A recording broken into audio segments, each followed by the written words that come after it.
Hello everyone, welcome back to my channel. My name is Kingdom Increase. I hope you guys are doing amazing. Today we're going to be talking about navigating being a full-time student and a college athlete. If you like the topic, keep on watching. Being a full-time student can be very hard, and especially for an immigrant from a low-income family. It means that you're working full-time or working a part-time job. Working is non-stop, and you usually would have less time for other activities. This can be very stressful, and also can be stressful on your grades as well. And perhaps you have the goal to get an A in like all of your courses. Because you have to work, it can actually affect your grades. So adding college athleticism can be stretching yourself to the maximum, and it means that you do not have much time for social activities, or even to socialize with your friends, or even attending training as you ought to. And that can, as you know, can affect your performance. A quote from Stephen Covey, who is an educator, an author, a businessman, and a speaker, says that the key is not to prioritize what's on your schedule, but to schedule your priorities. So I will be sharing with you a few tips. Number one, you need to figure out the money stuff. And if you haven't watched the video on how to actually budget, go to my video on how to budget, go on the profile of the channel and click on the video, and it's going to give you great tips on how to actually budget. So you need to determine your budget. You need to do that. It's very important. The second one is going to be to determine to live within your means.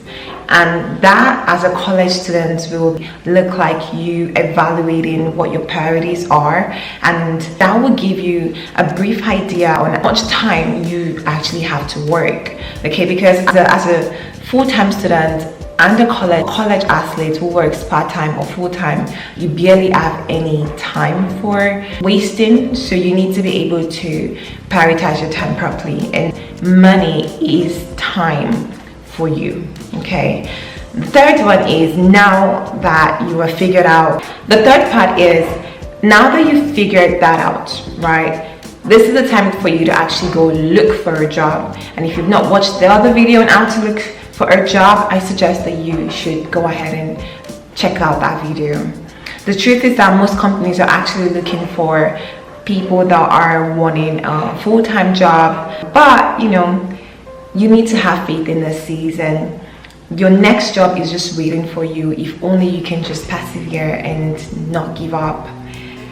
The fourth one is to remember that you can use your social capital. Like, you go into training, you meet some different kinds of people, your age mates as well. You can offer services to them, and you'll be surprised that they are willing to actually patronize you. So you need to figure out what are your entrepreneurship skills, what can you sell, what can you actually provide as services to people that you can actually use to get money. So use your social skills to earn money while you're also looking for a wage-paying job. The fifth one is also to have a goal. Usually your coach will give you a goal for you to attain, whether it's grades. The coach will usually tell you that for this semester you have to get a C, a B, an A. So those are the prerequisites for you to stay on the team, or either like participate in a competition type thing. So you need to make sure that you're attaining those goals. And usually it's not just about collegiate grades. Sometimes it's about your performance. Sometimes you have to meet a time or get this amount of goals, right? So you need to stay focused.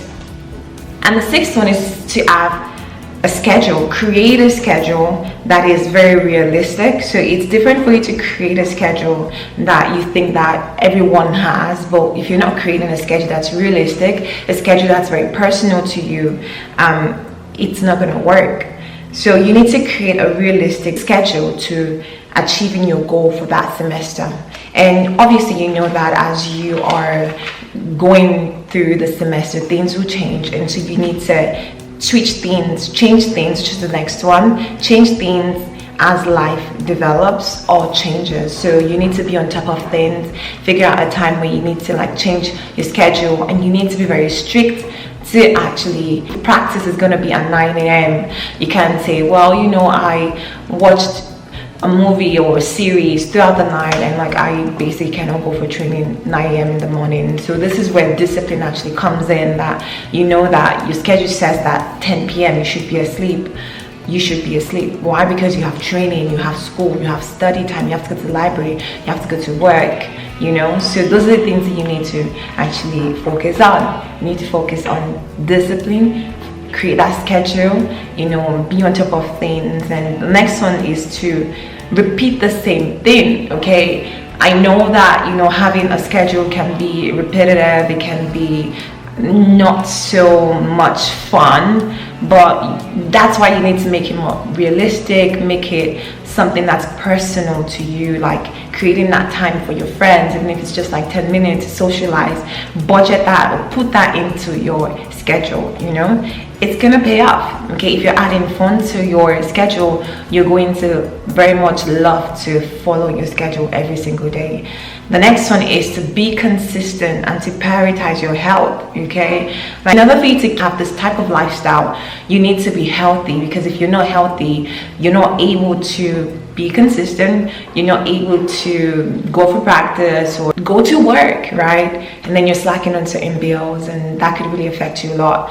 So you need to really be on top of things and to prioritize your health. And one thing that I didn't do while I was in college, which I wish I did in my first year before I got my shin splint injury, was basically to research my sport. My sport was track and field. I didn't actually research my sport. Even though my coach was actually giving me tips on how to act better, I could have researched more to find personable tips for me, because I was the one feeling, you know, a certain way when I was training. I knew what the coach didn't know, and if I had done my extra research, I could have started practicing it and kind of switch things along the way while implementing what my coach was actually giving us to do. So also the next thing would be to focus on recovery, injury recovery, or just stretching more. Focus on recovery is very, very important, because you want to be as healthy as possible. Not just the fact that you want to maintain your performance, athletic performance, but also your grade. You don't want to be feeling pains everywhere while you're actually studying in the library. We also want to just be healthy by eating well, by cooking your meals. Don't find yourself ordering out. Figure out that time when you can actually just go cook your meal and put them in the fridge, and make sure you're very, very organized. That's really, really important. Ensure that your mental health is good as well. Make sure your life is balanced as possible.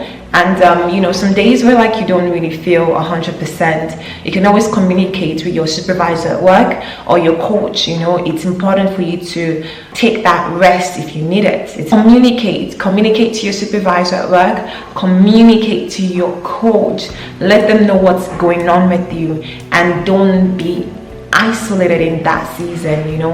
And yeah, I really do hope that this video was able to help you. I know that, you know, this season of your life is very hard and you have to be very disciplined. You're not going to be a college athlete for like the rest of your life, except like you want to make it something professional, which is something that you can absolutely do. Like diving into something else. So I hope this video was actually able to help you. Again, don't forget to like, don't forget to subscribe and comment. And yeah, just a bit of conclusion of kind of what we talked about. We talked about the ways that you can actually improve to be balanced, being a full-time student and a college athlete while also working part-time or full-time job. We talked about how it's good for you to figure out your priorities, which will help to determine how many hours you can actually sacrifice to work, because you can say that, well, you need the money, and that means that you're going to be working like 40 hours, but what about training, what about school, you know? So you need to figure out your priorities first and then live within your means. You know, the rest of the time that you have, you can then figure out that, well, I can work this amount of time without actually like cutting short on the things that are actually top priorities.